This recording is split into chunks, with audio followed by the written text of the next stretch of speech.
Yo, this is another episode of the Steven from the Old Time Podcast. Listen to my dad, he's awesome.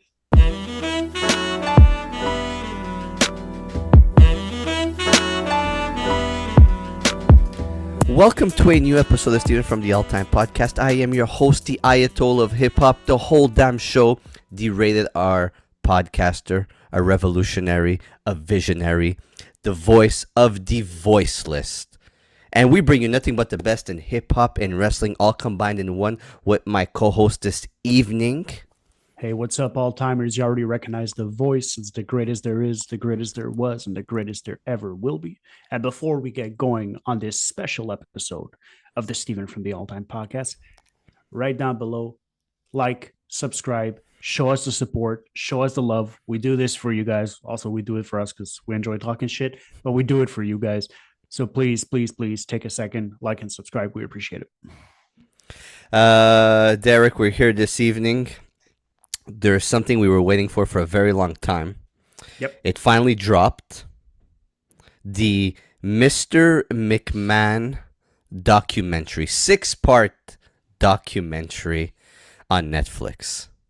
That's correct. Six juicy episodes, 6 great episodes. We were waiting for this. We had heard rumors that Mr. McMahon, Vince McMahon, had wanted to buy this out because it wasn't portraying a good picture of him. There was people talking shit about it before the release or whatever the case may be, all of them obviously within the wrestling community. So we were expecting to be surprised. We were expecting maybe to learn a few things that we didn't know or things that maybe we hadn't heard a different version of it. So yeah, it dropped, binge watched it in a week. You were up in Calgary for when that dropped, but whenever you got back, I'm sure you got going on it. And yeah, it was interesting to say the least. What did you think? It dropped on Wednesday. I was on Calgary. I got back on the Friday morning. I had a huge amount of anxiety and stress because it dropped and I had no way of watching it. And there was no way of that I was going to be watching it on my fucking phone. I needed a flat screen, 60-inch TV so that I was able to sit down, take a moment, soak it all in and just enjoy it. I've been super excited. Like, I've been talking about this documentary with friends, with family members, on what we were going to see. Did I have high expectations? I would say, yeah. Look, I got super excited when I saw Vince being part of the documentary, Vince being interviewed, Vince being speaking. This is kind of the first time you really get to see Vince in the action, right? Like throughout his career, yeah, he did interviews. Yeah, he had to go on some talk shows. Yeah, he was spoken to after like the Chris Benoit death, after what happened with Bret Hart, the allegations back in the early 90s, the steroids, etc., etc. But you really don't see Vince McMahon really in that light where he's sitting down and it's all about him. Right. Vince McMahon has done a lot of interviews, always talking about business, and we'll speak about that whenever we get to the episodes. But he's always about business, always talking about business. So now for him to be talking about him is different, and we'll get into the details, but you could tell throughout the documentary that was not necessarily something he was comfortable with. You could tell whenever questions were asked about him to him, he sort of had like this demeanor of like trying to dismiss him, trying to like brush him away in a sort of way. He just genuinely doesn't like talking about himself and attracting the attention. And whenever they would ask him questions, he would sort of like just push him away. He'd answer with like a candor of like, it is what it is, whatever, like to try to sort of distance himself as much as possible from himself in a certain way. But it's always been Mr. McMahon. That's the thing, right? That's the whole reason why we tune into this. Is it's called Mr. McMahon, but Mr. McMahon is the character of Vincent Kennedy McMahon. right? Or so it appears. So I think, yeah, I think it was just really interesting. I think there was some honesty and some lack of ownership in some regards, but it is what it is. We'll break down the episodes for you. Don't worry, everyone. 6 episodes. There's a lot of content. And just to put things into perspective, as much as this is a documentary about Mr. McMahon, not Vincent McMahon, but Mr. McMahon, it's quite a good documentary about the history of the WWF, WWE. They break down a lot of what's happened in wrestling in the past 30, 40 years. So if you're new to all this, which good job on Netflix for taking out this documentary right in time, right before Raw hits Netflix in 2025. That's going to get people to tune in. That is for sure. This documentary is gonna steam some people. So it's gonna be interesting to see. Before we get into shit, I don't like to read comments and what people have to say about certain things, especially like something like a documentary like this. I don't do it with music. But a lot of people, a lot of wrestling fans, people like myself and you, weren't impressed with it. I've spoken to a bunch of people also that said that it's not like they didn't know this already. I, on the other hand, learned a couple of things that I wasn't aware of. I found it went more in depth with certain topics. Vince McMahon himself touching on certain points and being able to express himself on points were super interesting to me. Look, overall, I really, really, really enjoyed it. I want to go back and watch it again, all over again. This is a documentary that I might watch maybe once a year, maybe every couple of years. It's just super interesting, and as a wrestling fan, getting all this information is like reading the book for the first time. It's like watching the movie for the first time. It's so interesting. The world of wrestling, a lot of people don't look at it the way me and you do because we've been fans for so long, but it opens a door to a different world. Okay. You could see that a lot of the people in the interview, some of the names will drop later on.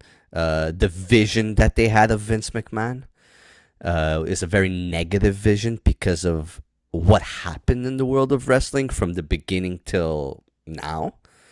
So their view on the wrestling world and the view on the wrestlers and the view on Vince McMahon is very negative, and wrestling is very negative, and the lifestyle of the wrestlers, the deaths of the wrestler, all that stuff is very negative. It brings a bad energy. But there's so much to the world of wrestling that people don't really get to see, and being able to unfold it the way they did in this documentary is super interesting. Super, super, super interesting. And there's the Mr. McMahon character, and there's the Vince McMahon human being. There's no in between. I think they're two of the same person, and it reflects from the real life and it reflects from the character.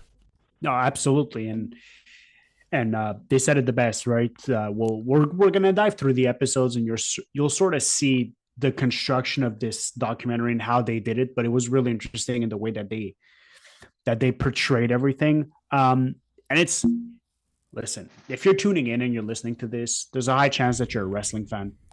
There's a high chance you're a hip hop fan, because we're bringing nothing but the best in both of worlds. Listen, we all know Vince McMahon. We all know what the business is. How many times growing up, even now to this day, like, hey, like you have a podcast. What's it about? You're like, oh, we talk about wrestling. You watch wrestling. It's as if like wrestling is the devil. It's as if it's a thing that's only for children and that kind of jazz. And like back in the day when you watched wrestling, you were just like some aggressive kid, some mean kid, some like just kid who just liked violence and stuff. And to that, it's I think it's just people who don't understand what wrestling is and what wrestling brings to us. Wrestling doesn't make me aggressive. I never want to fight after I see a wrestling match. Like I don't want to do it. It's just a way for me to escape. Just like My girlfriend watches Grey's Anatomy. That's how she escapes. She watches those doctor shows. Hey, I could be harsh on those doctor shows, but that's her escape, right? Some people watch reality TV. Some people watch Desperate Housewives. Some people watch just a whole bunch of bullshit. It's okay. We all have our thing, Like if you have a podcast about Desperate Housewives, good for you. I don't know what you'd call it, but that'd be pretty interesting to see. But like it is what it is, right? So, listen, if you're tuning in, you like wrestling, you've watched it, or you haven't watched it, so we'll probably break it down for you as much as possible. But let's get into it with the first episode to kick things off.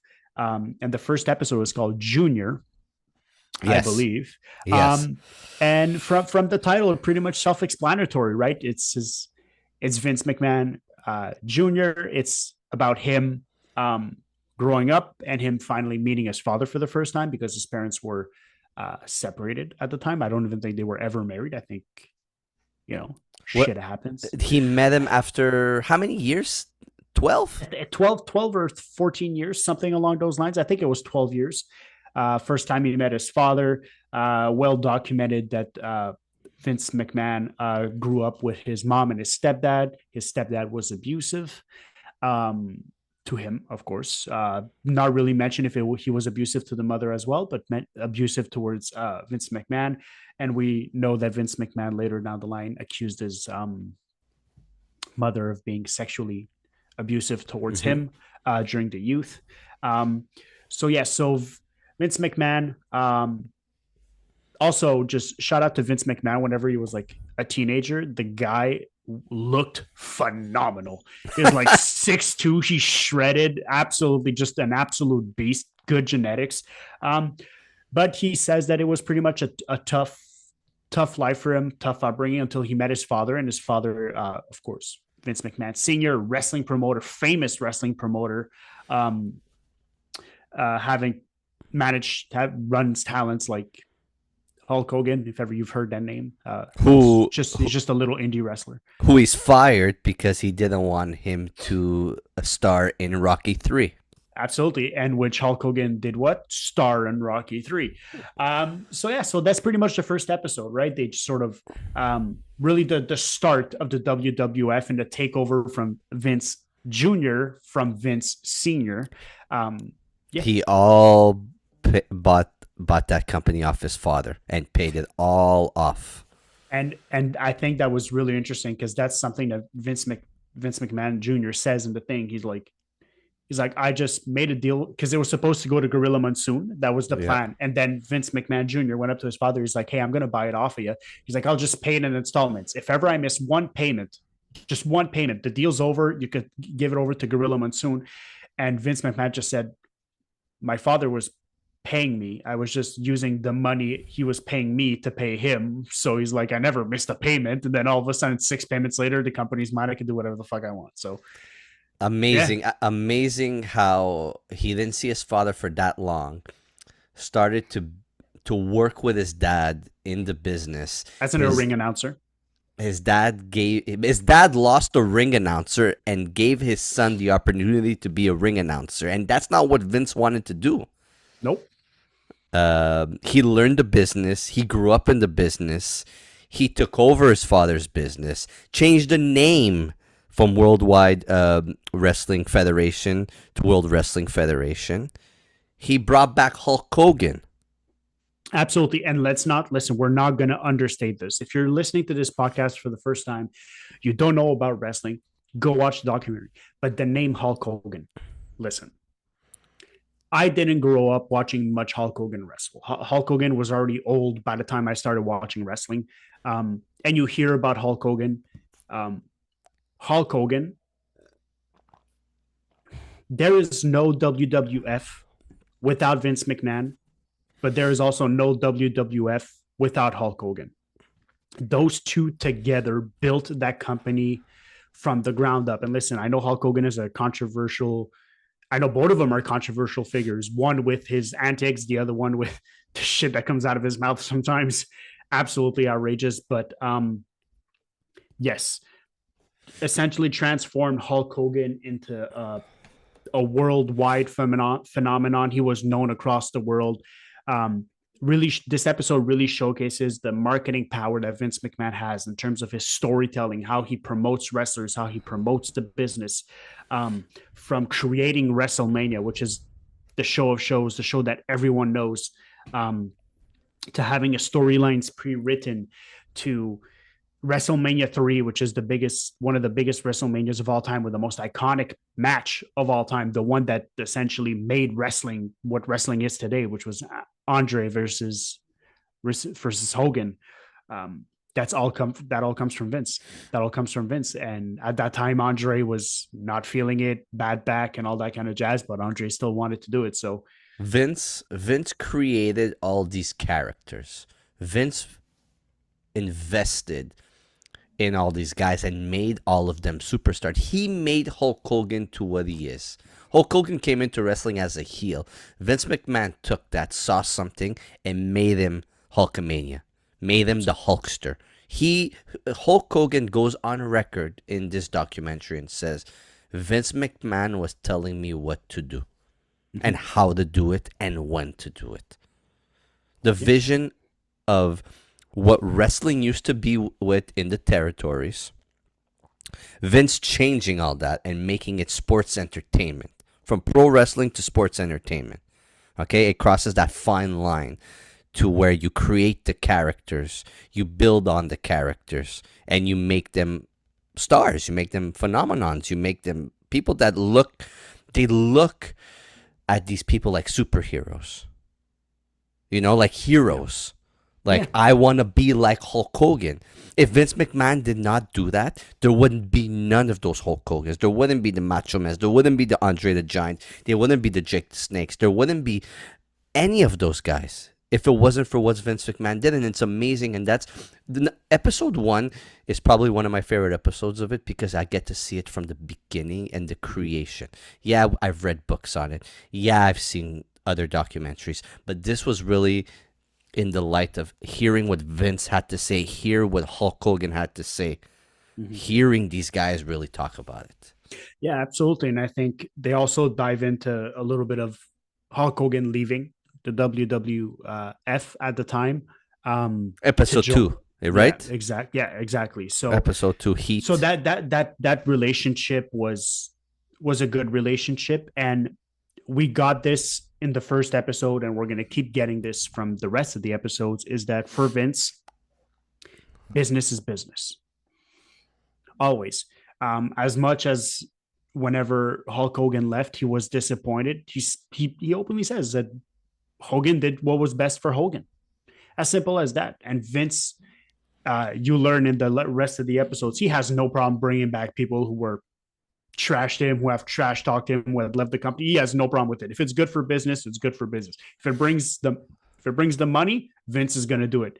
And Vince buying out the territories, buying out the talent from the other territories to essentially create that one giant entity that was the WWF was smart. He saw that it was there for the taking, and he took it. And there was only one person that could have done that, and that was Vince McMahon. Absolutely. Episode 2, talking about WrestleMania 1. Saturday night's main event, what happened with WrestleMania 2 not being as big as an attraction as WrestleMania 1. That was crazy. I had no idea that they did it in 2 nights in 2 different places. Actually, no, same day, 2 different places. That's right. Same day. So essentially, WrestleMania 2 was split into one event broadcasted in 2 different places. Yes. Which is... it's just what it's even now today, you want to do that. It's a lot of logistics, and we're in 2024. Back then, for him, listen, the ambition of trying to pull that off is absolutely ridiculous, because even by today's standards, pulling off the same event in 2 different places is simultaneously is absolutely insane. It's absolutely insane. It wasn't that great. It wasn't that good. But that's because WrestleMania 1 was a show that no one had ever seen before. Obviously, like if you win a Super Bowl, it's always more difficult to win it the following year, right? So to top that was very, very difficult. But at the same time, because that WrestleMania was the challenges that it brought were so good, it means that it sort of lowered the bar for WrestleMania 3. And that WrestleMania was the one to blow everything out of the water. So it was a happy mistake. Let's just put it Yeah. that way. They also touch on the drug scandal and the sex scandal that happened. That was probably the first negative image on the wrestling industry. That was regarding Pat Patterson, right? Right. So they talk about Pat Patterson for about 5 minutes in the documentary, 5-10 minutes, something along those lines. Um, but if you don't know, Pat Patterson's was a producer for the WWE. And he also worked with a lot of the talent. Right, former wrestler himself, uh, also born in Montreal, Quebec, Canada. Mhm. So yeah, lots of allegations were known to Pat Patterson, and as much as a lot of wrestlers a lot of have had a lot of good things to say about Pat Patterson, he wasn't a saint. He had a lot of allegations going against him as well. So He they was touched. openly gay, right? Back in the That's 90s and the that's 80s, right? He was always that's correct. openly gay. That's correct. Yeah. Yeah, so the allegations on him and other people in the industry as well. I don't remember the names of the other people. Were they weren't found guilty, were they? There was a settlement that happened. Yeah, there was a settlement that happened in maybe a couple of years right after. There was a settlement that was For what, the drugs or the Pat Patterson thing? the drugs and the Pat Patterson. Yeah. So the drugs essentially. So what happened? What the documentary portrays is that they brought this doctor in and to take care of the wrestlers, and Yes. that doctor essentially would um, prescribe and deal steroids to the wrestlers, to the superstars, as well as a slew of other narcotics. And essentially, what happened is there was an investigation done by the U.S. federal government. That doctor was then charged, and so on and so forth. Sued, charged, whatever.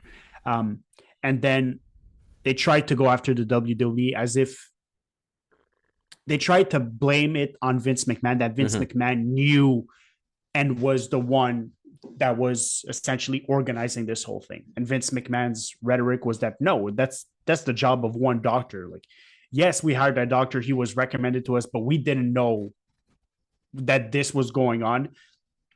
We didn't know that he was the one dealing it. We didn't know he was the one prescribing it and all that kind of jazz. And Vince McMahon sort of like pretty much throughout a lot of the series just goes through like, I had nothing to do with this. I washed my hands clean of it. I was not involved. I washed my hands clean of it. Well, they went to court and Yeah. he wasn't found guilty. Vince McMahon Nope. was not found guilty. First of all, we had Hulk Hogan, who after leaving WWF in the 90s and wanted to become an actor, he was brought back in court and testified That's correct. regarding this, and he said that Vince McMahon had nothing to do with it. He did not tell his wrestlers, because again, that's Vince McMahon's company. That's Vince McMahon's business. So they pointed the finger directly at Vince McMahon. Yes, Vince McMahon saw his guys do that, but he never told them to do that. And that was where the allegations lied. Right, absolutely. So it was that, oh, Vince McMahon was the one telling the wrestlers to do something and so on and so forth. And the wrestlers pretty much, most of the wrestlers that came out, from Hulk Hogan to Tony Atlas to all of them, were like, yeah, we were taking steroids, but like, did Vince McMahon ever tell me to take steroids? No, that was my decision. I wanted to take the steroids. It's like, we'd have the conversation with the doctor. It was like, hey doc, you think you could hook me up? And the doctor was like, yeah, I can write you up for it. And then that's how it started. It's Hogan's testimony that basically saved that whole United States versus McMahon. Yeah, absolutely. Also, this a little bit of shenanigans involved in that as well. The neck brace. Vince McMahon showing up with the neck brace. Was it really hurt? Did you choose to have the surgery? Was it a work? We'll never know. Vince McMahon was like, I don't know what you're talking about. Vince McMahon is always going to be Vince McMahon, and it's always the vision he has and the image he portrays that is going to sway you into a certain mindset. Yeah, End of absolutely. story. And it brings us into the next episode, episode 3, which is called the Screw Job. That basically brings you into WCW. Eric Bischoff being Well, head of yeah, well, WC. that's the right. At the end of episode 2, really, Yeah. they dive into WrestleMania 3. If you don't know, WrestleMania 3 is what put everything on the map. That was Andre versus Hogan. That was the big match. That's the one that everyone tuned in. It's the famous match. You've seen the clips where Hogan slams. Uh, Andre was supposed to be Andre's first loss ever. Andre had lost a whole bunch of times before. He had been body slammed before. Andre was also um, injured at the time. They didn't know what the finish was going to be, so on and so forth. So that was really interesting to know that like Andre was like, oh, Andre's going to do what's right for business, and pretty much just dictated the match as that went on. And then pretty much leads to at the end of the episode, Hogan essentially retiring from the WWF. And a few weeks later, a few months later, some little wrestling guy called Eric Bischoff just signs him to a very, very juicy contract. And then that brings us, like Steven said, to episode 3, which is a juicy one. That's for sure. That's a thick The screw episode with job. a lot. The screw job. Yeah. The screw job. You know what? I didn't read the titles of the episodes before pressing play and starting the documentary. I didn't know that they were gonna touch on the screw job. That's one of the episodes that I knew a lot what happened, what went on. It's something that's been documented for fucking years. Years. This happened in 97. We are in 2024. You hear about it yearly. Uh, so I don't want to spend too much time on it. But again, they start off with WWF decreasing in ticket sales, losing interest from the fan as to where WCW comes in, creates its own wrestling brand by bringing in Hulk Hogan after he retired. Well, not really retired, but left and portrayed movies. Signing people from WWE, Macho Man, Kevin Nash and Scott Hall coming Yeah. in, creating the Yeah. NWO. Yeah, that starts a little later in the episode. But early in the episode, we see McMahon sign Hogan. We also see, I think the episode actually starts with Wendy Richter getting screwed out of a match. Yes. And that sets the tone for that episode a lot because that's how the episode starts. So we see Wendy Richter. If you don't know who Wendy Richter is, she's a former WWF female superstar. Essentially, for those of you who don't know, she had a match, was pinned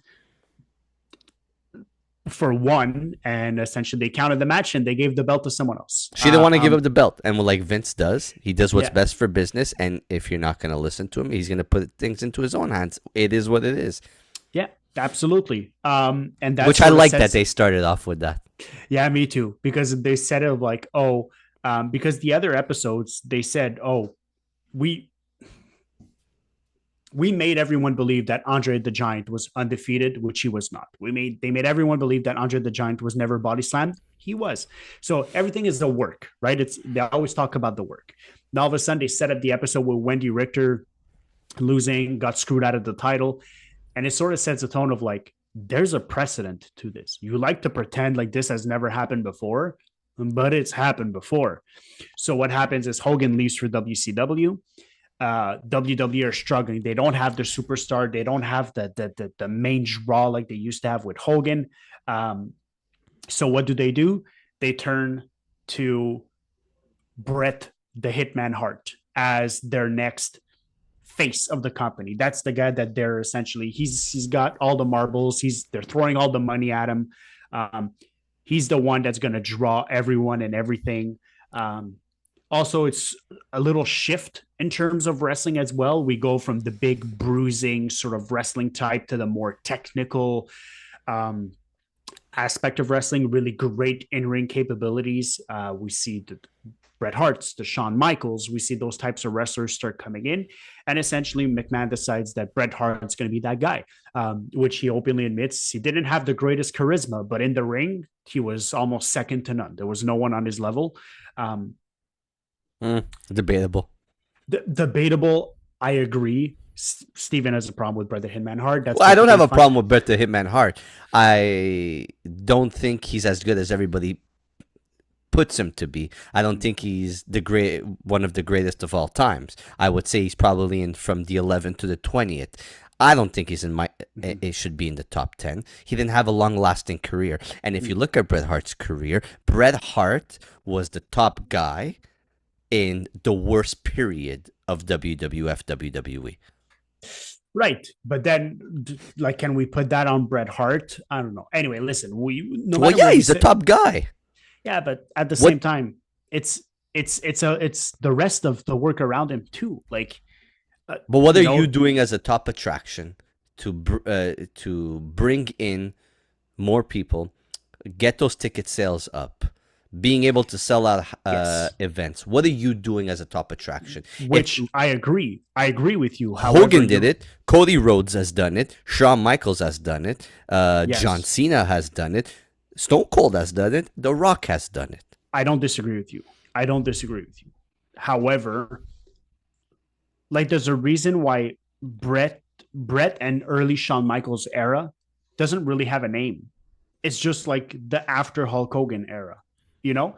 Mm-hmm. And I think whenever you have a personality that's as big and bold and bright as Hulk Hogan, to then have a guy who's a little bit more subdued in terms of his personality, it's going to be tough. You're going from Hogan to Bret Hart. They're not the same people. They don't have the same personality. He's not as over the top. So I think Hulk Hogan was WrestleMania 1, Bret Hart's WrestleMania 2. You know, like you're coming off Hulk Hogan and everything that he means and everything that he stands for wrestling and all that kind of jazz. And he's still active. And then all of a sudden you're sort of putting it on Bret Hart, which, you know, like, it's tough. I think he got put in a tough situation to try and make it work. And I just don't think he had it. I think he did his best. I don't think he had it in him to be the same kind of guy. And he just wasn't the same kind of guy. So I think that's why that flopped, which Steven will get into it. Steven's favorite subject in the world. The Bret the Hitman Hart flop. So for all the listeners, you want to just dive into just what happened overall in terms of the screw job and everything that came out of that? Well, it's simple. Okay, WWF could not afford Bret Hart. Vince McMahon could not afford Bret Hart, so he gave him the option to sign with a different company. Where did Bret Hart end up signing with? WCW. Okay. At the end of Bret's contract in WWF, he was told that he needed to drop the title to Shawn Michaels in Canada. Whatever the hell it was between Bret Hart and Shawn Michaels, because at that point they did not like each other. Okay, they had no respect for each other.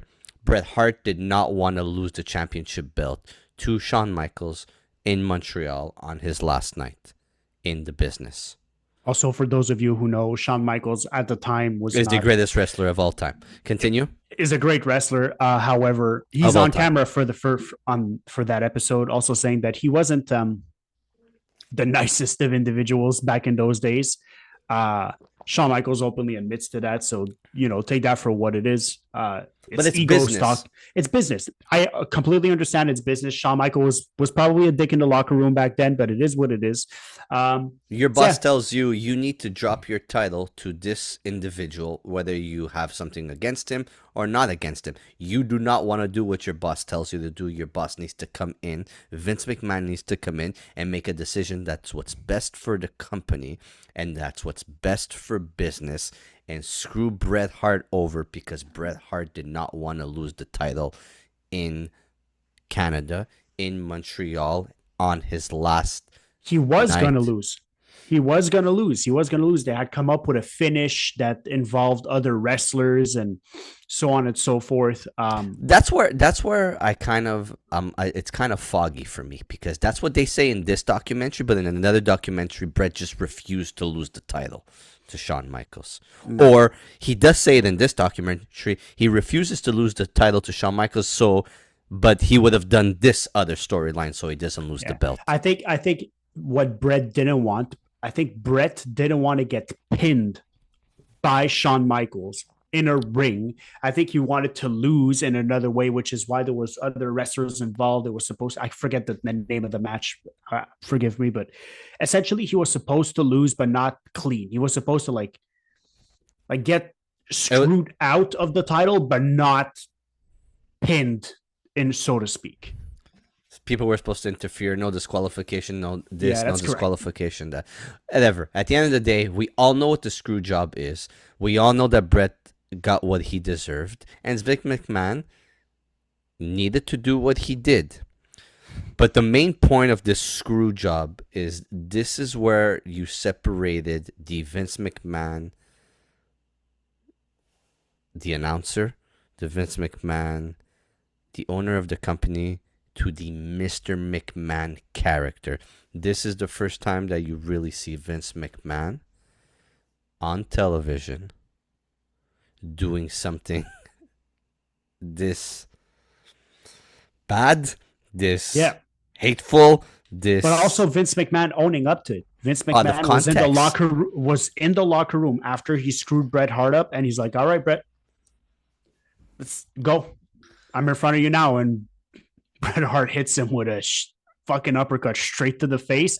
And then we get Vince McMahon owning up to that shiner and saying, like, you know what? Like, this is money. Like, people are going to boo me for this. I'm going to make the money from it. He did it. What he did, and he said it the next evening after the Montreal screw job, that he does not regret his decision. It needed to happen.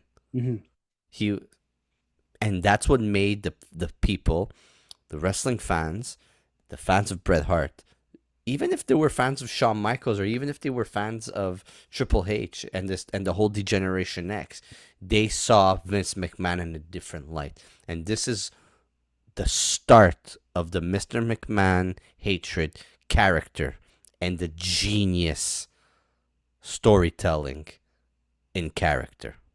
Absolutely.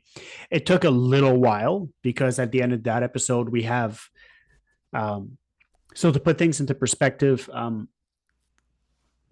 Scott Hall and Kevin Nash were not happy with the direction that the WWF was going. So they went out and they signed a contract with WCW. And on the last match, Shawn Michaels wanted to do something to sort of like honor the guys and them leaving and so on and so forth. As we all know, they formed the Clique. It was pretty much Shawn Michaels, Triple H at the time, Scott Hall, and Kevin Nash. 1, 2, 3 Kid as well. Yeah, and then they pretty much all go in the cage and they all hug it out like a whole bunch of bros. Kayfabe. And they broke kayfabe, which you just don't do that. Undertaker was like, I was not happy with that. You always maintain kayfabe, which basically, if you're listening, kayfabe is whoever you are as a character. If you're a bad guy, you only hang out with the bad guys. You don't talk to the good guys. The good guys are evil, whatever the case may be. It's being in your character. It's being your character. Exactly. It's playing your part. And essentially, they all hug it out before they left over to WCW, to which Vince McMahon then punishes Triple H for all of that, which is very fitting. He gets put into really shitty storylines afterwards, but he gets put in a shitty storyline that eventually carries over to episode 4. And then we have the beginning of Kevin Nash and Razor Ramon in WCW, to which they reveal Hogan as the third member of what did they call it? The Outsiders, which ends up forming NWO, which is pretty much played on the fact of like those WW guys coming over and essentially trying to wreck shop in WCW, which we saw the greatest heel turn of all time in Hollywood Hulk Hogan, which to this day is one of the greatest heels that has ever lived. It's almost one in everyone else. But yes, great episode, great storytelling. Eric Bischoff was in that episode as well, just sort of saying his input on how he was creating all of that. So some parts of that whole WCW, them sort of talking about WCW, was actually better than the WCW documentary that came out. Oh yeah, for sure. Oh I yeah, for just sure. the candor at which they spoke about it was really good. So But yeah. I just find the episode 3 and episode 4 is a lot of the things we know. Mm-hmm.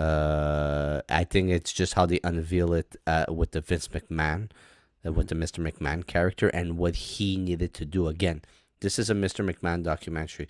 This is a Vince documentary. What that character was involved in that time, and what he needed to do to get his company, to get WWF where it needed to be.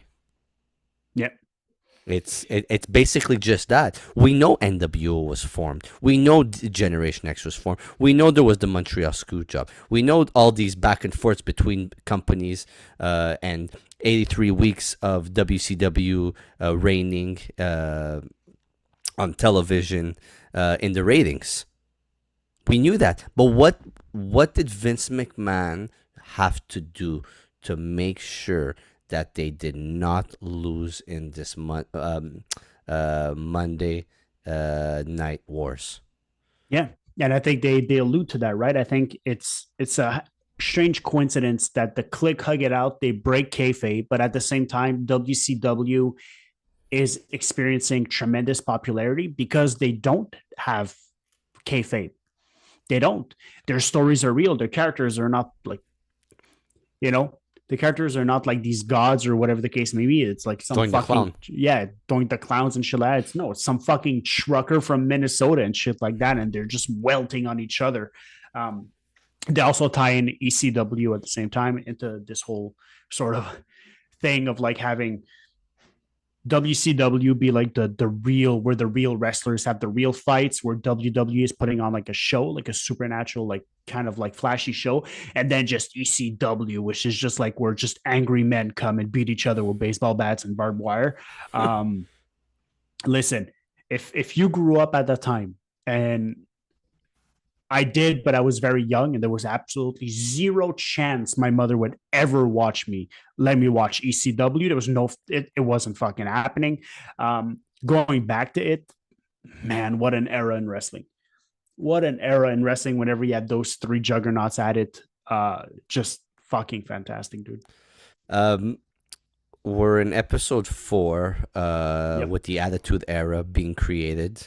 Mm-hmm. Um, Piggybacking off the Screwjob and Degeneration X, and Stone Cold Steve Austin. We all know that the Stone Cold Steve Austin character Yep. going head to head with Vince McMahon. To me, having that happen in wrestling, where you are going up against your boss, okay, where you're having a storyline that consistently involves the owner of the company, your boss, and having to go through a feud with him, was a brilliant mindset on Vince McMahon. We all know the Absolutely. feud. All the wrestling fans know that that's one of the greatest feuds of all time. Okay. But this is where Vince McMahon really set into that character. Okay. And again, I'm going to say it once again, the genius of Vince McMahon playing on that character. Absolutely. But Absolutely. Because Stone Cold Steve Austin, by any stretch of the imagination, is not a good guy. He's not a good guy. He talks shit. He drinks beer, tells everyone to fuck off. Like, he's not a good guy. But you rooted for him. You wanted him to kick Vince McMahon's ass. And that's how hated Vince McMahon was. That's the genius of him leaning into like, yeah, I screwed Brett over. Fuck this. Brett screwed Brett. Like just leaning into the despicable business owner, billionaire, self-made. I'm the best. You work for me. Fuck you. And Stone Cold, which by himself, if Vince McMahon doesn't exist, he's just a giant heel. And he's like, you know what? Fuck you. Fuck your authority. I don't fucking like it. I'm going to do shit my way. The storytelling in this was just fucking fucking tastic. And then at the same time, while all this is going on, you have The Rock, Dwayne Johnson, which also steps into in that whole Attitude Era, and he's also a face, but really a heel. It's it was the era of bad guys. It's the era of like you just cheer for one bad guy to beat another bad guy because you like that bad guy better. Like it's what an era for wrestling. It's so good. Yeah, and once people start digging into the documentary, and I think this documentary is gonna get a lot of non-wrestling fans, a lot of people who are gonna get involved in this because they've heard of Vince McMahon or Mr. McMahon or the allegations that's recent with him, or just people that just have heard the name throughout their life, wanting to dig in into who he really is. If you look at Vince McMahon throughout the Attitude Era, up until I would say even now, he is the same person he is in real life. Sorry to say it that way. Yeah. Look at the way he grew up. Look at him meeting his father at 14, 12 years old, whatever it was, wanting to take the business from his dad, wanting to like take over. That's you're seeing all that stuff unfold in front of your very eyes. That anger. You're seeing it. And he created all this. All of this has been created by him. Yes, there was other people involved. I agree 100%. Stone Cold, Shawn Michaels, Bret Hart, Hulk Hogan. But Vince McMahon made this possible, made this happen, made these storylines unfold in front of your very eyes. Yeah, absolutely. And it's the era of just bad guys and risky women. That's all it is. You look at who came up in that era: the Stone Colds, the DX, The Rock. You look at all those wrestlers that came up in that era of just bad guys, just bad wrestlers, and Vince McMahon being the baddest of them all, and everyone wanting to feud with him. And you touched up on a good point that you said that you feel like a lot of people who are non wrestling fans are going to tune in to that documentary. I watched this documentary with my girlfriend, and she was fucking livid during the whole documentary. Just so to put things into perspective, my girlfriend's a social worker. She just reads people. It's just what she does. And like her reading Vince McMahon and like just always it like being about him, but being super dismissive about it and like not really owning up to stuff. And at the same time, the documentary, whenever you start the episode, they always like, oh, in 2023, allegations about this came out and allegations about this came out. And then it coincides with the episode Attitude, where you start seeing female wrestlers being very loosely dressed, and Vince McMahon being a little bit of a perv, being a little bit of a horn dog, and doing risky things to a woman. But it was the Attitude Era. They moved away from being like children being attracted to the Doing the Clowns of the world, and stuff like that, and they had to move their business in a different direction. When this happened from '97 and on, this is just the way the world it was moving in that direction. This is what people wanted to see. Yeah, this is what was socially accepted at the time. So people cannot go back onto it and be like, "Oh, this is disgusting. This is such a disgrace. This is terrible." No, it happened in that time. People, man, they sold out arenas. Okay, they sold out arenas to see all this unfold. They sold out into arenas of seeing women fight each other in their bra and panties. This is what the business stood for then. Yeah, and they even said Sable was the second biggest draw in the company. Say people would tune in to see Sable just show up on television. That's just crazy. Also, Sable Lesnar, by the way, Brock Lesnar's wife. But people would just tune in to just see her because she was just barely wearing nothing. So. This is what people wanted then. This is what the Vince McMahon created. Like, dude, people could look back on it and say what they want about it. Mm-hmm. People were tuning in. Women were tuning in. Men were tuning in. Children were tuning in. Like, I was tuning in. In 90s, when this was happening, I was I don't know how old I am. I was anywhere between 8 years old till 12 years old throughout this whole thing happening. I learned from the Attitude Era. I loved the Attitude Era. I thought the Attitude Era was amazing. It made me who I am to this day. It is what it had. It is what it is. It turned a whole generation of people.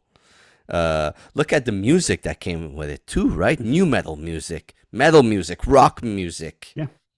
Like like they were at the highest point ever. Sports entertainment was running television. People were tuning in, okay? Whether you're a fucking football fan, a hockey fan, a baseball fan, people were tuning in for these storylines. Yeah, Whether it was absolutely. Deborah versus Sable, whether it was a bra and panties match, whether it was Stone Cold fighting The Rock, whether it was hitting Mankind across the head with chair shots, okay? People were tuning in. End of story. Yeah, it was End a of wild story. it was a wild time in our life, and it was a wild generation of just people just wanting to see just people jump dirt bikes over dead bodies. Like it was just some absolutely crazy, ridiculous thing. And listen, good job on the WWE to sort of follow what the WCW was doing and essentially beating him at their own game. And listen, it worked. It worked. And then shit hit the fan just a little bit. Just Yeah, a little bit. we're talking about the Over the Edge pay-per-view Yeah. and the death of Owen Hart, Bret Hart's brother. That's correct. Yeah. Which it's honestly it's a tough subject. I will say kudos to the makers of the documentary for addressing this with class and respect. For the family, absolutely. For the family. It's hard for Bret Hart to talk about this. Still is. And Well, but it's good his job fucking on younger brother, right? You lose your think of it. You lose your younger brother into a company that you were into, but you got screwed a couple of years before, Yeah. and your brother dies. So you're thinking that this Mhm. was all planned to get back at you, but it was Absolutely. also planned on bringing down Owen Hart's career, because like Bret Hart and like they say in the documentary, they thought that they were bringing down Owen Hart's career, but Vince McMahon comes out and says, no, we wanted to elevate him. We wanted him to be the best. And I think me watching it at that time, because that's when I was mostly involved in it, I loved Owen Hart's character, and I thought they were trying to push him to a different plateau. Like they gave him the Intercontinental Champion. They made him fight top guys. Like he had feuds with Ken Shamrock. He had feuds with Stone Cold, The Rock. Like he was part of the Nation of Domination at one point. Mhm. So they were trying to do things with him, and his death unfortunately came at that time where everything was still, it was still hot. Yeah, it was still fresh. Yeah. You know what I mean? Like everything was still fresh, and Bret Hart is in a different company, WCW, and he's not thriving as he did. Mhm. So, and again, it was very unfortunate what happened to Owen Hart. I was watching that live when that happened. Seeing in the documentary others talk about it. And again, Vince McMahon, they point the finger at Vince McMahon. It was Vince McMahon's fault that it happened. They sued him actually. Why did Vince McMahon go on with the show? Why didn't he just stop the show? But they wanted him to stop the show, but he didn't want to stop the show because the show must go on. Like people paid a big amount of money to come to this event. This happened. Why am I going to send people away? Look, he's not right. He's not wrong. They're not wrong, then they're not right. For what? Like, you see what I mean? It's always two sides to a coin.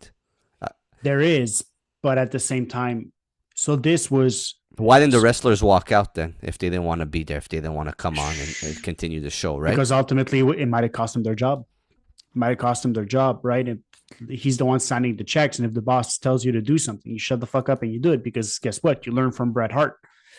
It is what it is. But for me, I think um, I I don't think think they should have kept going. To be perfectly honest, I think at that point, Jim Ross announced it on television. He announced it on television. Everyone in the world knew, besides the people that were in the stands. At that point, listen, just send everyone home, refund the ticket. Who the fuck cares? No one's gonna be mad at you for that. Like, who's gonna be mad at you? Like the 16-year-old kid that's like sneaked in like 16 Bud Lights. Like, who gives a fuck about that kid? Just refund that kid. We'll redo the show another time, and that's it. But to have the wrestlers, the superstars, wrestle in the same mat that has Owen Hart's blood on it, fuck, dude. Like, listen, I'm all for business. I'm all for business comes first, but bro, there's fucking limits. That part for me, I was like, no. I was like, that I understand there's two sides to a story, but that is not. Listen, I just went through something like this watching the CrossFit Games this year, where an athlete passed away during the CrossFit Games live on fucking television, and they still kept on going. And even then, I was like, no, you fucking stop. You stop this. That's it. That's all. Um, By the so way, if you haven't watched the documentary, I have no idea what we're talking about. Owen Hart fell from the rafters, 78 feet. 78 feet from the rafters, into the ring, because his harness gave out, wasn't tied Yep. correctly. What happened after this was, after Vince McMahon and the company got sued by Owen Hart's wife and the Hart family. Vince McMahon sued, if I'm not mistaken, the Harness manufacturer. harness manufacturer, and it happened. It was the harness. The harness wasn't built correctly. It was defective, and that's what happened. Unfortunately, that's what it is. And they settled. Owen Hart was such a great athlete in the ring. I always thought he was better than his brother. And I always thought that he just swallowed his pill and fucking ran with it, man. He could have left because of what happened to his brother. But no, he stayed. Episode 5 is Family Business. This is probably my favorite episode. Yeah, same. Favorite episode. By 2000, WWF has gone public with the New York Stock Exchange. While WCW went into the gutter, and Also changed name. The WWF had to change name to WWE. So that happened. We all remember that. I genuinely thought it was a decision. I thought it was a choice to go to WWE.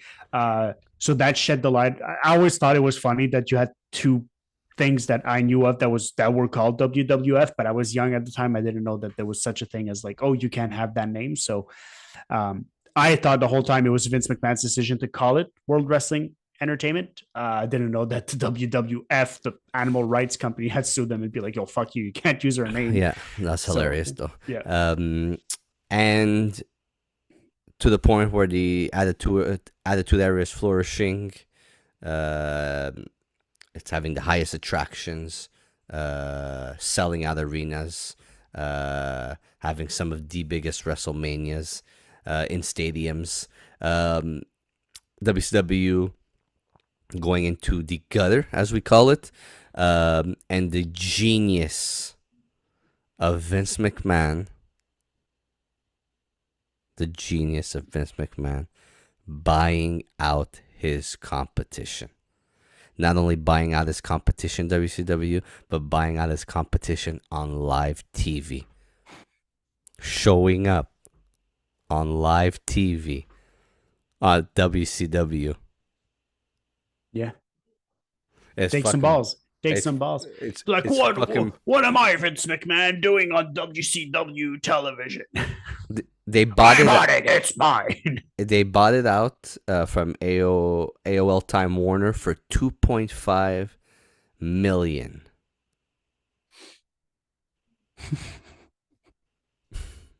That's now it would be 2.5 billion, but that's besides the point. I just fucking if you want to see what happened, please go on YouTube. Go on any of these fucking sites. You want to see the brilliance of Vince McMahon and what he had done that evening. Is just it just speaks volume to what he is as a businessman and as a genius. Yeah, as a creative genius, because they bought this, and Shane McMahon is really good in this documentary. Oh, Shane McMahon just essentially says, "Yeah, we bought it out. We didn't tell anyone. It wasn't an aggressive thing. We just bought it behind the scenes, and whatever the case may be." And then Vince McMahon was like, "Oh, how do we release this to the world?" And he's like, "There's nothing better than using the Mr. McMahon character. Be like, I'm the best. Fuck you. I bought you out. You now work for me." But in the meantime, he tries to keep this quiet. He's like, "Yeah, I bought it. So what?" um, also in this episode, you get to see a lot of Vince McMahon, and how much he involved his family, in the program. He's a crazy. He's a special snowflake. All the storylines involving his son Shane McMahon, his daughter Stephanie McMahon, his wife Linda McMahon. The reason why this was my favorite episode is because I paid attention to it, how they were as a family and how dysfunctional they were. But when you really go into the mindset and the energy that they all put in for this to happen, was just brilliant. Like, you had the corporation that then broke off and became the corporate ministry. Was it called the corporate ministry? Don't remember. Then to having a feud with your son, to then having a feud with your daughter and actually having a match with her in the ring, to then having your wife also having a match with your daughter because you said you wanted to pay-per-view her wedding. And she said no, and you're like, fuck you, then I'm gonna fight you in a ring because you didn't listen to me. He wilded. Vince McMahon is a crazy SOB. There was the storyline where Stephanie McMahon was supposed to marry Test, rest in peace Test, but had Triple H get into the storyline where he drugs Stephanie McMahon and marries her in Vegas. And to which he tells Vince, it's not a matter of if, it's a matter of how many times did I do it. It was just, it's as wrong as it is from all the standards and all the point of views of family and all that kind of jazz. You can't help but be entertained watching that on television of like, these fuckers are so crazy. It was a soap opera. It got you invested in it. You wanted to see what happened. Look at the storyline of when Triple H, no, it wasn't Triple H, sorry, my bad. The feud between Shane McMahon and his father, Vince McMahon, where Linda McMahon was in a wheelchair, okay? And Vince McMahon was making out with Trish Stratus in front of her. And Trish Stratus was apparently drugging Linda McMahon to stay in the wheelchair. It just, these storylines are just, how can you not get attracted to this? How can you not be brought into this? How can you not be some of those interested? ideas were actually Linda McMahon's ideas. She's like, well, I'm in the wheelchair on Valentine's Day. Like, Trish, you should just kiss my forehead and tell me to have a nice day.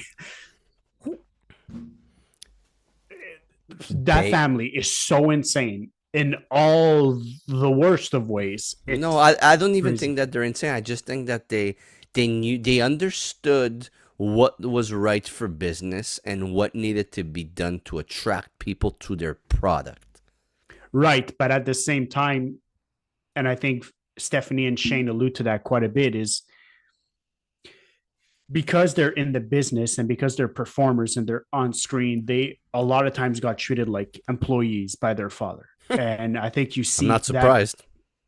you see that from Shane a lot, right? And you always hear that Vince is business is business. That's Vince. And you see Shane quite a lot in this documentary. You see him being quite vulnerable, but also being which I loved. probably the most. Listen, if you don't know Shane McMahon, he is quite possibly one of the most underrated WWE performers of all time, one of the most underrated speakers of all time. He's Superstars. he's he's he's he's insane. He He's one of the best to ever do it. He's so relatable in this. All he wanted was just a good job from his father. All he wanted was his father to be proud because his father always treated him like an employee and never like a son. And all he wanted was his father to be proud of him. And the only way that Shane thought that he can make his father proud is by laying it out on the line in a WWE ring. It's just crazy. uh, also Shane McMahon just wanted to make his dad proud, just like Vince wanted to make his dad proud. So everything came full circle. And in 2009, if I'm not mistaken, Shane McMahon left to pursue something else. Yeah. Because it just wasn't for him anymore, which is fine. But the Attitude Era coming to an end, moving into the Ruthless Aggression, where we saw guys like The Rock portraying an acting career, Stone Cold retiring, and moving on, and how the business after Vince McMahon bought out his competition and bringing in those guys, bringing in the Booker T's of the world, bringing in the Ravens, the RVDs, bringing in, they brought in so much talent from WCW and ECW. So how are they going to move the business forward with that? So they moved into the Ruthless Aggression era, which I find to me is probably my favorite of the eras. I really enjoyed the Ruthless Aggression. I just thought it took a different plateau. It went different. The characters had their, the John Cena, Brock Lesnar. You had Chris Jericho, Chris Benoit, Eddie Guerrero. It wasn't more of the characters. Edge, Triple H. Listen, the superstars to come out of that era are just stellar. They're just absolutely stellar. The matches too. Look, so many great matches came from there. Kurt Angle, like JBL. Rey Mysterio came. There's so much talent that came, and just having those brands all connect and getting different pieces of puzzles that created that Ruthless Aggression was just phenomenal to see. A lot of people say that the Attitude Era was the best, but if you really go back and look at what the Ruthless Aggression era did, kind of the end of the Attitude Era into the Ruthless Aggression was just fucking almost perfection, if not perfect. Yeah, go. No, I think, like you said, I think that Ruthless Aggression era was just great. Listen, all the superstars that came out of that were all phenomenal. For the most part, they were all phenomenal. They still had a little bit of shenanigans going on, but nothing too crazy. I think, having John Cena in that documentary really just relayed how his story went and all that kind of jazz, and him really seizing that opportunity, which was a fluke. He wasn't even supposed to be in the match because some of the guy was sick or whatever. And Undertaker was sick. Yeah, and then it just or didn't show up, or he couldn't make it. Yeah, and then it just it just started from there. And Johnson also not really having a character in the beginning, and then he's rapping in the back of a bus. He's freestyling in the back of a tour bus, and Stephanie McMahon's in the bus. She's like, "Hey, do you want to do that on screen?" And he's like, "Fuck yeah, I want to do it on screen." The next thing you know, he becomes a great heel at that time, which was the Doctor of Thugonomics. It was just fantastic. There's nothing wrong with that era as well. From the superstars, from the older superstars retiring from that point on, and passing the torch to the younger ones, to the way that a lot of the technical wrestlers that came from the Attitude Era, the Shawn Michaels, the Undertaker, the Kurt Angles, the way that they had matches with more physically gifted younger wrestlers was just absolutely through the roof. And it was also a very real era of wrestling as well. Even though it was called the Ruthless Aggression, like John Cena was John Cena, Jeff Hardy was Jeff Hardy. They were using their name. It wasn't so much of characters and so on and so forth. It was a lot more real. It was them just being them. Um, and I think that had an element of like reality behind it, because now people were not getting behind characters, they were getting behind people. And then that means that when those people would move, people would follow them.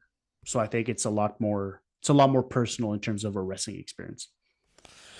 And then we get into episode 6, where all the negative energy, the negative outcome, the negative backlash, the pointing the finger, um, once again, as Vince McMahon and the world of wrestling, because of the death of Chris Benoit. Because of the death of Chris Benoit. But before we get into the death of Chris Benoit, how funny. I completely forgot that Vince McMahon, after he lost to Donald Trump, wanted to literally kill the Mr. McMahon character and made the car explode, the limousine explode. That was insane. That was insane. Even rewatching the documentary, I was like, holy shit, how did they pull it off? That edit was just fantastic. From him being all like sort of spaced out in the ring and not really knowing what he's saying, and then bang, the car blows up. Just How amazing was that feud between Vince McMahon and Donald Trump, and that they each had to get a superstar to represent them in the ring.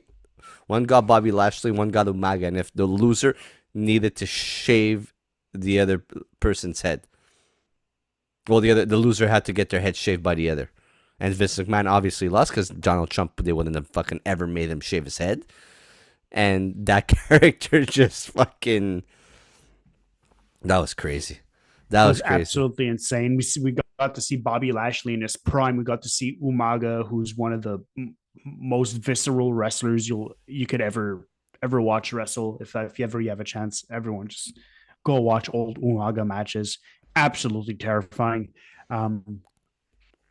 But yeah, then he wants to kill the Mr. McMahon character. He does that car explosion, and then shit really hits the fan like real quick. Which at the time, because I remember watching TV live when I remember this like it was yesterday. Tuning into TV, Chris Benoit is dead, along with his wife and his son. You're like, holy shit, what the fuck? Tune into Monday Night Raw. They have a tribute for him, only for the next morning at 10 a.m. to have more news come out of it. No, it happened. It happened during the show as they were unveiling the evening and canceling the show, and they were doing the whole ceremony and stuff like that. That's when more things were being revealed. Yeah, which is the actual double murder and suicide. Yeah, and then so that happens, and then Vince McMahon gets on the mic. Is like, tonight was supposed to be us sort of like celebrating the life of the death of the character of Mr. McMahon. At that time as well, a lot of wrestlers passed away during that time as well. We had Eddie Guerrero. Eddie Guerrero passed away. Was it before or after? I don't remember. I think Eddie Guerrero passed before. Yeah, I think Eddie Guerrero passed before.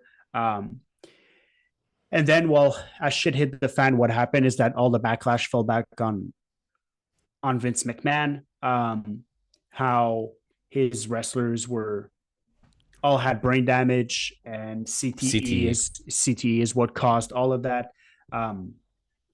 And that research came from a former wrestler as well, not knowing what CTE was. And then Vince McMahon sort of like, I didn't make him do this. He's like, it's all a work. He's like, it's supposed to look real. It's not real that they hurt themselves. But then he sort of turns around. He's like, well, we studied Chris Benoit's brain, and it was the worst we've ever seen. He had CTE, like lots of damage and so on and so forth.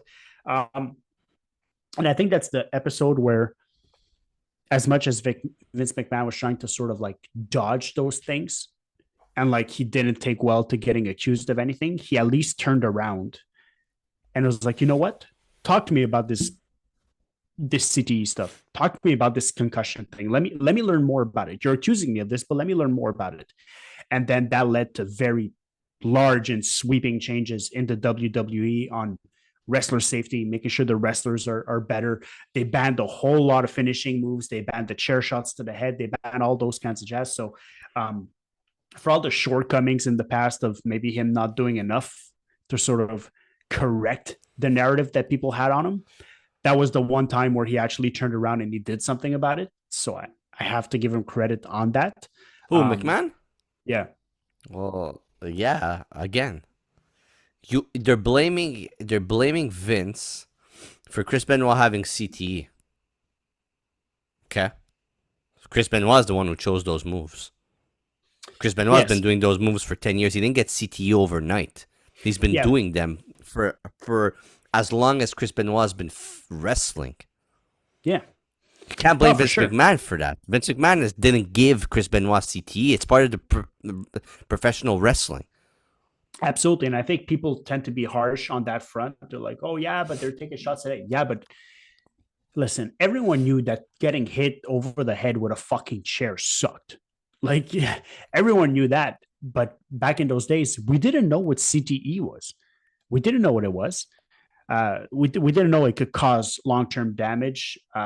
None of us knew that. It only came out later with Chris Benoit. It only came out later with um, the NFL and so on and so forth. But the WWE were the first in terms of sweeping changes for that, in terms of protecting their wrestlers and acknowledging that, yeah, this is a real thing. Let's make sure we protect them going forward.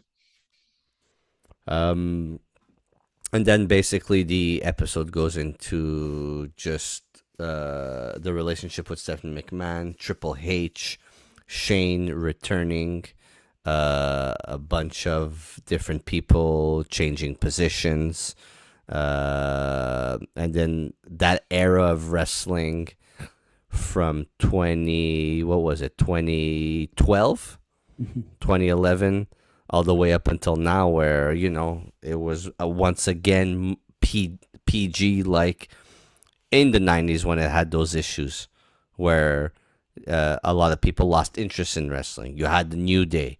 Who else did you have? You had more those characters that really didn't attract that generation of people. I lost interest in wrestling. Like, I thought wrestling wasn't going in the direction I wanted it to go. I kind of found it boring. I've kind of found it stale. Like, who the hell is the New Day? Like, I'm not attracted to what they're doing. Like, it was more PG. There was no blood. The direction completely changed. You did get great guys come into the company and till this day are still there and still on top. But everything changed. And then obviously Shane returning, right? Shane having his comeback that had one of the biggest pops of the PG era. One of the biggest pops of all time, really. Yeah, When you like go back and watch it, like that was crazy. yeah. And then how Stephanie McMahon and Triple H got more involved, right?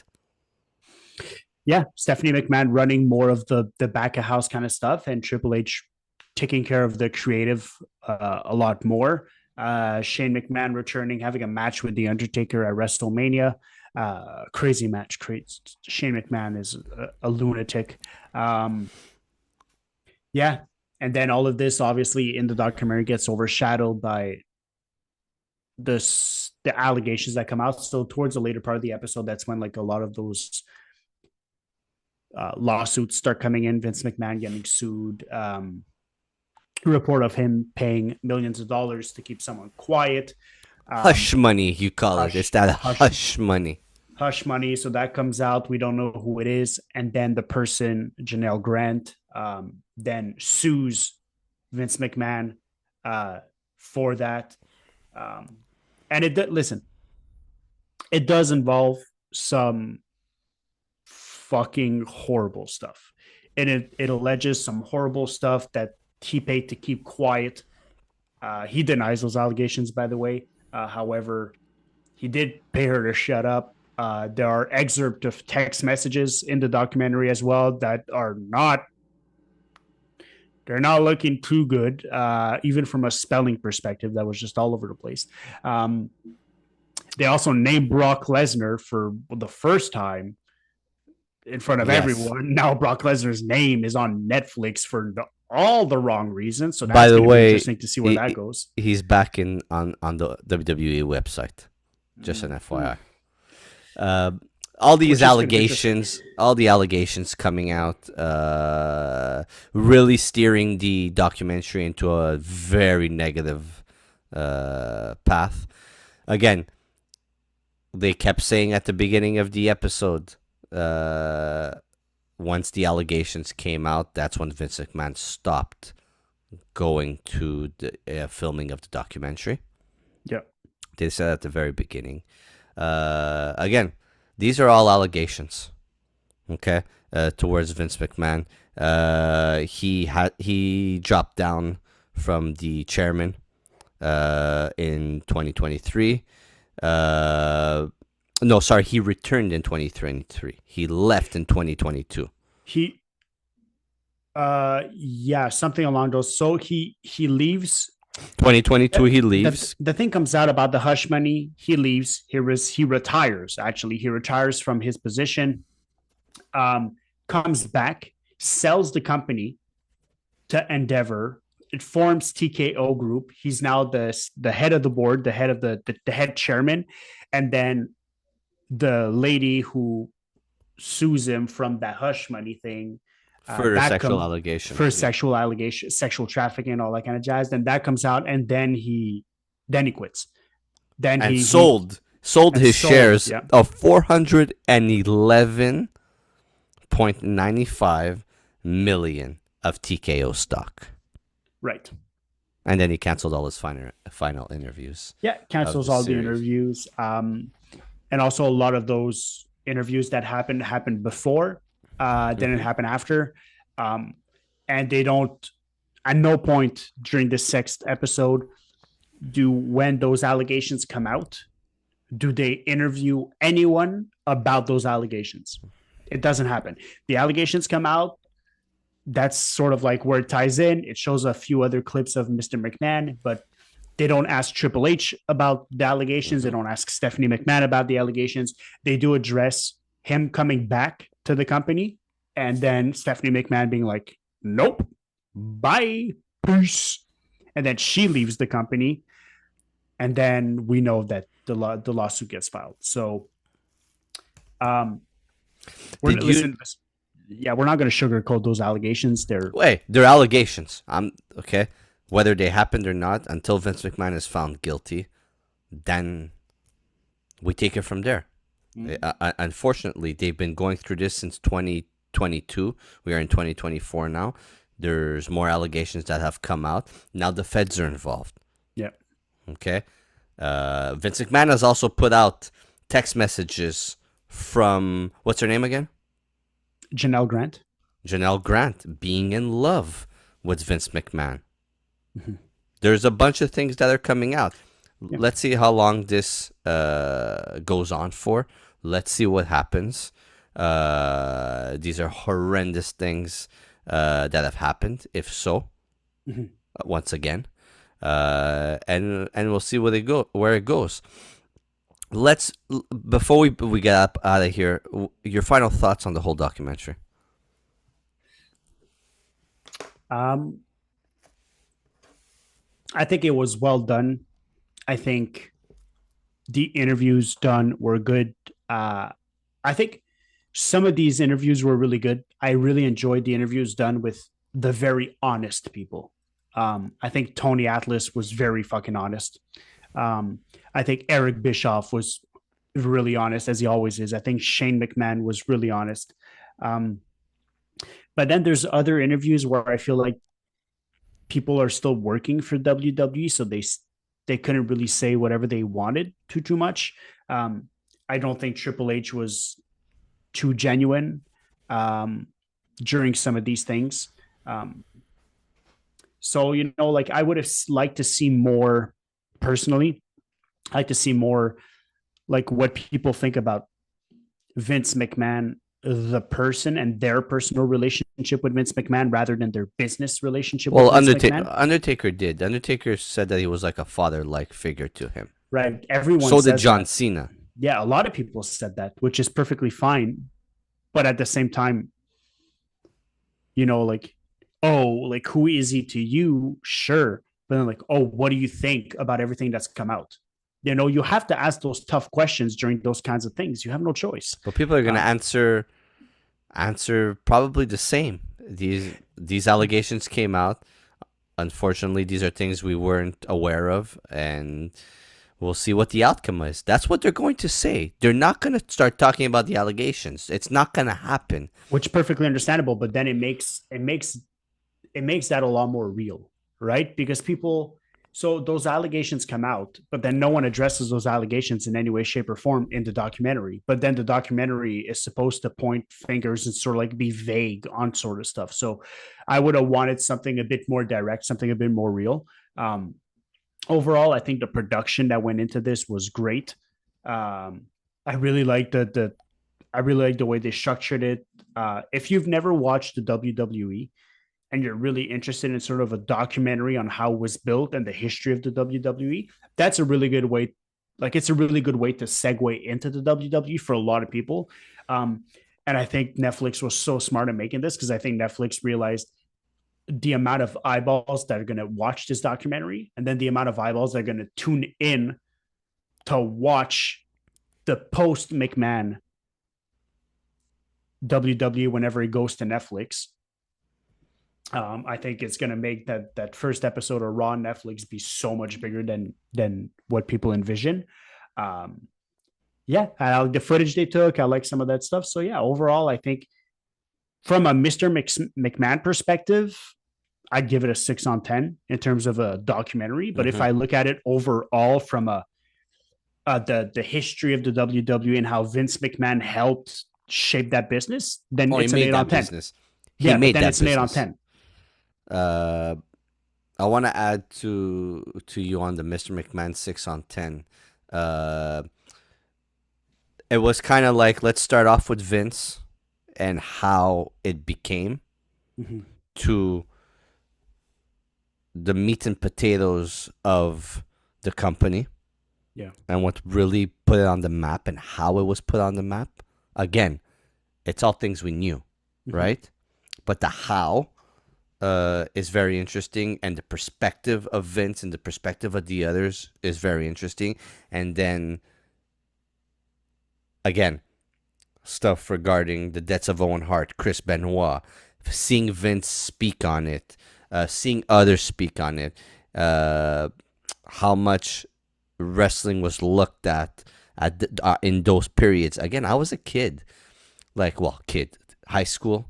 I wasn't watching the news. I wasn't paying attention to wrestling at that. I was paying to wrestling to the point where I was invested in the Raw, the SmackDown, the pay-per-views, the characters.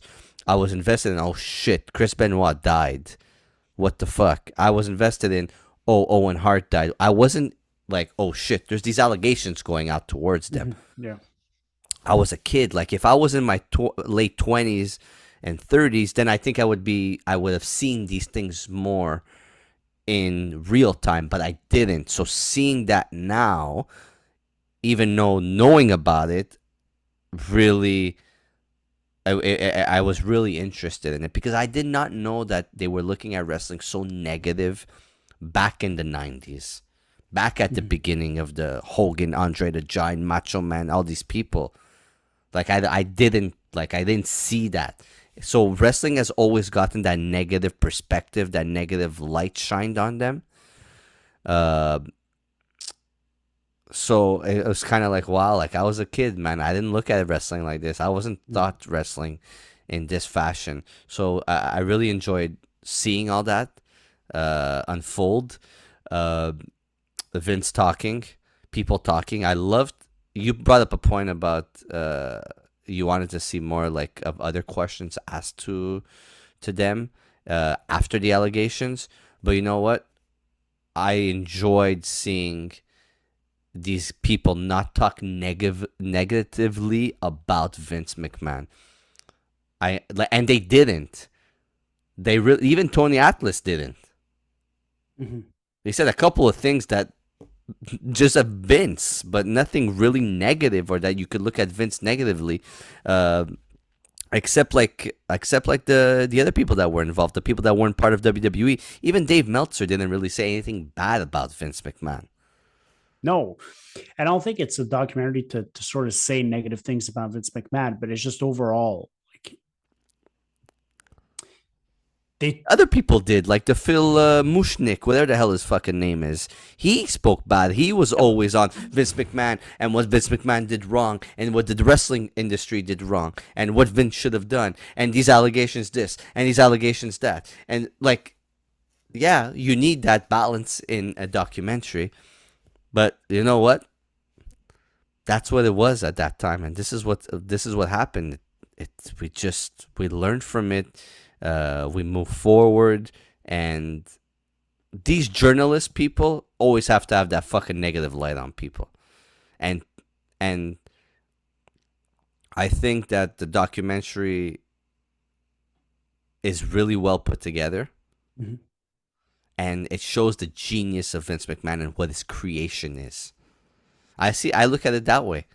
I love seeing that all this like what he was doing, how he built it, man, how he built that character, how Stone Cold went to the top because that Vince McMahon was there, how he brought his family into it, that genius of how he made people invested, how he did what he wanted it to happen, like.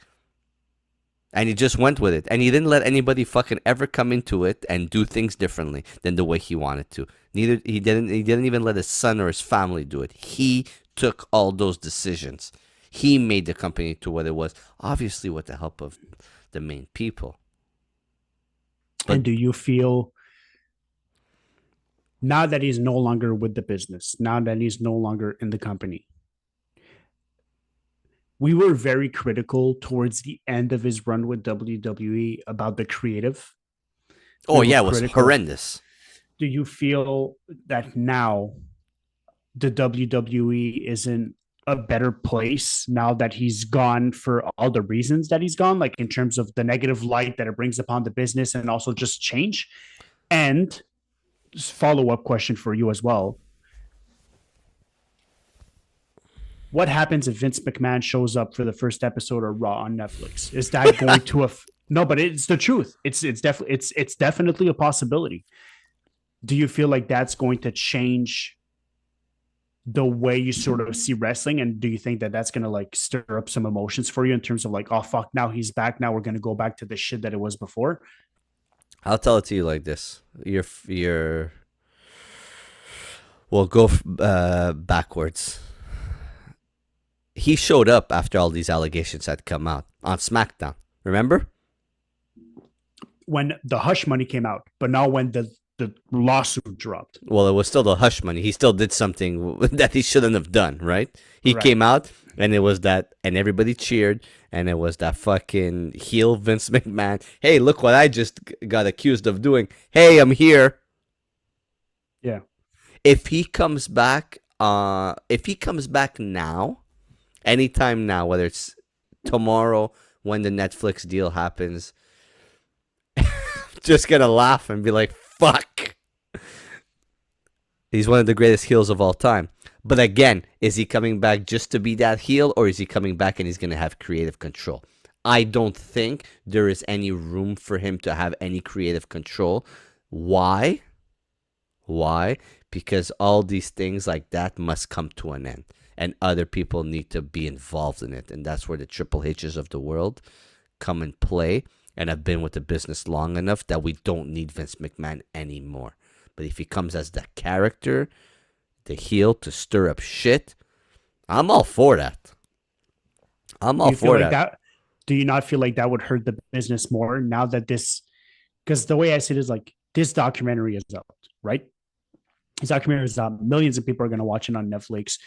Guys like you and me who are fans of wrestling, people who don't really care about wrestling might become fans of wrestling, might not. This might sway them any other way.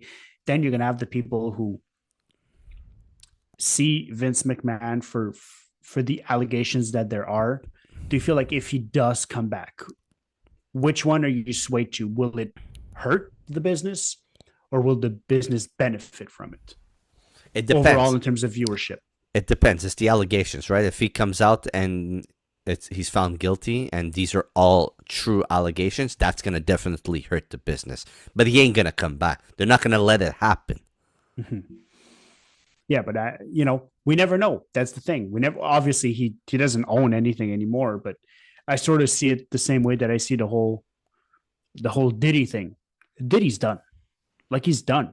Even if those allegations turn out to be false, it's game over. It's fucking game over for him, right? There's no coming back from that. Like, you paid someone to keep quiet, and then the details of why they kept quiet come out. Whether some of it is false, whether some of it is true, you still paid that person to be fucking quiet, right? Diddy is the same thing. Even if 50% of the things he gets accused of are true or are false or whatever the case may be, he's still trash.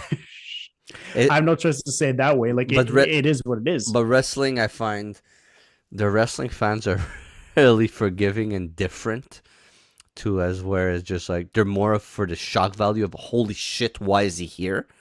And they'll end up just cheering and like being like, what the fuck? Yeah, but then that doesn't help the business in any way, shape, or form. It doesn't help grow the business. But it depends. It depends on what the time is coming. I don't really think he's ever going to come back. I don't think so either. I think it's done. Can we get back to what your first question was?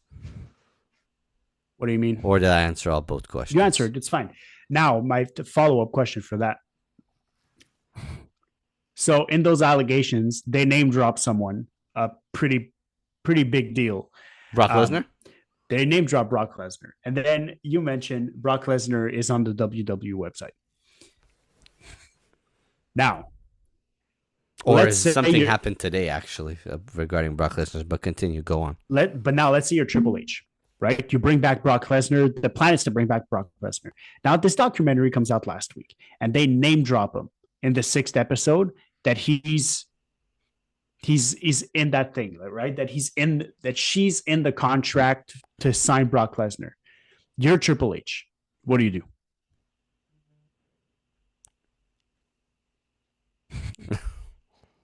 Am I bringing Brock Lesnar back?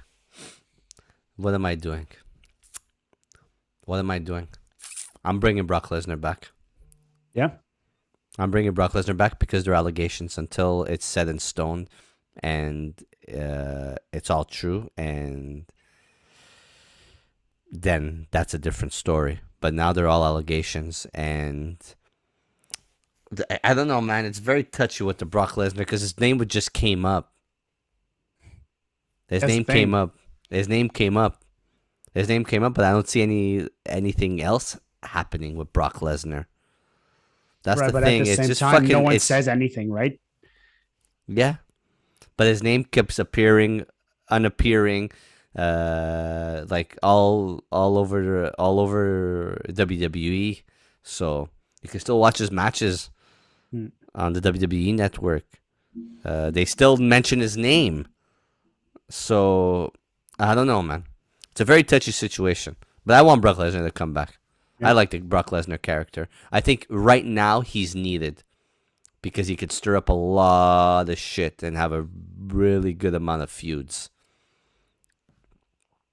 Any other questions? I like this question. Peace. No, not really. I think it's more of like where the WWE goes from there. I think they're in a good spot. I think. Oh, the WWE is flourishing right now. The WWE creative-wise is good. The WWE did this for a long time. Yeah. And then fucking 2012, and it just like this, and now it's 2020, 2024, 2023, just fucking skyrocketed again. And it's because of guys like Triple H and stuff like that. So, do you have a person who was interviewed in the documentary that for you, like, stole the show, like was leaps and bounds better than everyone else, other than Vince McMahon himself?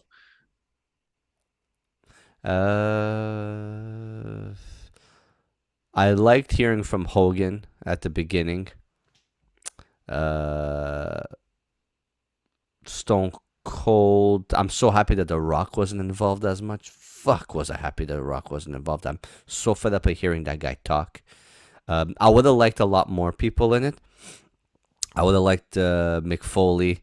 I would have liked more Undertaker. I would have liked. I probably would have liked. I would have liked to see like. It sucks to say this, but like I think that ruthless aggression era there was missing a lot of pieces of the puzzle of people that could have been talking. They really focused on the '90s and the Attitude Era, and then the family members, of course. But I would have liked to hear, I don't know, more perspective from Kevin Nash, uh, more perspective from guys like, I don't know, like Chris Jericho, Edge. I don't know, those ruthless aggression people. Kurt Angle, Mm. I get man. it. Kurt I Angle get it. joined forces with Vince and Stephanie and stuff like that. So I would I have get it. loved to hear Brock Lesnar speak. Loved to hear Brock Lesnar speak. That would have been wild. Yeah, that would have been wild. I think Shane was really good. Oh yes, I think, man, Paul Heyman is Paul fucking Heyman. The guy is I would have liked more Paul Heyman. We didn't have enough Paul Heyman. the guy's the My greatest opinion. the guy's the greatest talker of all time. He's the greatest talker of all time. The guy he can promote a charging cable for like an iPhone 8, and I'd buy one, and I don't own an iPhone 8. Like it's just who he is. But to your point, I wish I would have seen more people closer to the situations as well. Like I would have kind of liked to see Rey Mysterio, because Ray was really close to Chris Benoit, was really close to Eddie Guerrero. I would have liked to hear his perspective on all of it, because he was really like family. Or Chavo. Chavo is very well spoken. He could have showed up too. I would have liked to see more people directly involved with this, like the sketchy stuff, if that makes sense. Not necessarily to talk shit or to discredit or to give like praise to, but just someone who was in the nitty gritty of it. Like you hear Punk, about, yeah, like that kind of stuff, like, Rollins. yeah, like the wrestlers who are still active who have gone through stuff with the company. Like John Cena is John Cena. Then who, like, you look at all the people who were interviewed, and Orton. they're all superstars. They're all superstars, and they're all like mega stars. Triple H was the greatest of all time to ever do it. Hulk Hogan. All those people are not necessarily going to be critical of Vince, but someone who maybe left and came back. You had Cody Rhodes, but Cody Rhodes didn't really dive into the details as to what led to his release. His input was useless. His input was useless, which sucks to say. I'm not like, I don't mind Cody, but I would have wanted to hear Roman talk. I would have wanted to hear Rey Mysterio. I would have wanted to hear like those guys, Big Show. I would have wanted to hear those guys who have been doing it for a long, long time and sort of gone through the ups and downs and the peaks and valleys of WWE. Yeah. To hear them talk about what it was like from their perspective during those negative times. Like, what was it like for Rey Mysterio to lose two of his best friends during that era? Like, what was it like? What was the locker room like during those days? Man, so many people could have been in it. I guess they needed to pick and choose. Yeah. This documentary could have been longer too. I think you could have added an extra episode in there and have more perspective of others, and touch on other points and be more like, I would have liked a lot more of the ruthless aggression era. I would have liked a lot more of how he created characters and how he was involved in the creation of the characters, like those points. Bruce Pritchard was there. I thought that was great too. He's very close with Vince. He's been close with Vince for the last fucking 40 something years. What here, we're gonna end it off like this. Bruce Pritchard talking about Vince McMahon and what Vince McMahon did for him and his wife while his wife had cancer. After Vince being portrayed as such a horrendous human being towards the end, with all the allegations again and all all the stuff that others were talking about him, and how he dealt with stuff and all this stuff, and how he said Vince is a good guy, and Vince is not like the Mr. McMahon character. Vince is a good guy, and what he did for me, it was good. It was nice to see that Bruce Pritchard and his involvement in wrestling has been like amazing, and what he's contributed to wrestling throughout all these years has been next level. So Yeah, I think some people might have different opinions about Bruce Pritchard. I think he came across as a little bit of a dick. I think he came across a little bit cocky and arrogant and full of himself. Um, but it is who he is. He's been doing this for so long that I guess he has a chip on his shoulder, and that's perfectly fine. So, and I wish somebody would have just told Bret the Hitman Hart to stop being such a bitch and whiny and negative, and that he's not the greatest of all time. So I wish that could have happened. Maybe one day I'll meet him and I'll tell him straight. I was in Calgary, but I did not see him around the parts. Anything else before we get up out of here? no, I think I'm curious to see how this affects the WWE going forward, like in terms of overall viewership. Like, are they going to have more viewers now because people are sort of tuning in? They're like, oh, cool. Like Vince McMahon's like, I don't know if they're like, oh, Vince McMahon is not there anymore. Oh, I'll give this a try. I'll listen to it. Apparently it's good. Last year they had a huge WrestleMania. So I feel like there might be some girlfriends that are going to tune in or whatever the case may be. Like if it brings more eyes to the WWE, I think it's good. Curious to see what they're going to do for Netflix going forward. And at the same time, I got no choice but to be a little bit critical, a little bit negative of we're going to see where those allegations go. Mm-hmm.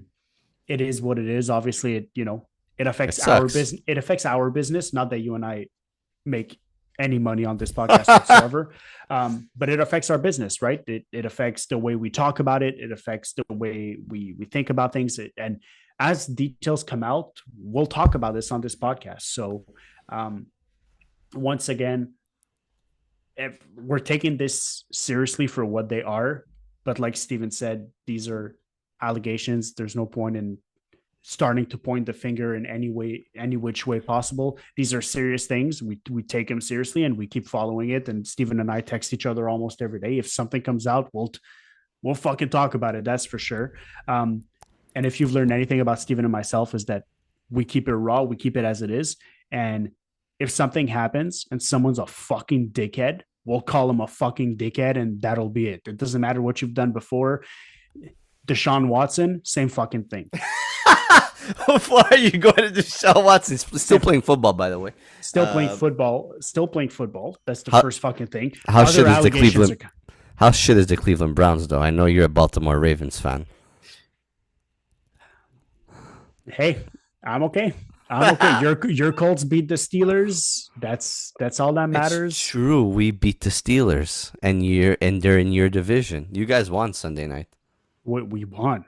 That's not a win. That was a walloping. We walloped a undefeated Super Bowl contender team, and we just Derrick Henry's washed up. He's on Who the said wrong that? I never side of said 30. that. No, not you, but like the people were like, "Oh, Derrick Henry's washed up. He's on the wrong side of 30. 2 games in a row, almost 200 yards, leading rusher in the NFL. Fucking suck on it." Okay. By the way, speaking of Derrick Henry is just at the start of his career. Did you see the way he was fucking running? Just He reached 21.76 at north of 30. That is it. He reversed stiff armed someone. Not up, not to the side. Someone was chasing him and he just went nope and just swatted him away like a little fly. Derrick Henry is playing football. Listen, that guy, he's a future Hall of Famer. It's not because he's a Baltimore Raven. It's just who he is. He's a future Hall of Famer. Listen, 6'2", 250. You don't want that running at you ever. That is a fucking mountain. Maybe we'll get you your own football podcast. But on that note, Maybe. Watch the documentary Mr. McMahon on Netflix. The genius mastermind and the creator and probably, if not the greatest promoter, but the greatest promoter of all time. Yeah, and we're going to encourage you to watch. And once you watch it, learn something and write it down in the comments. Let's start a little conversation going in the comments. What do you guys think of it?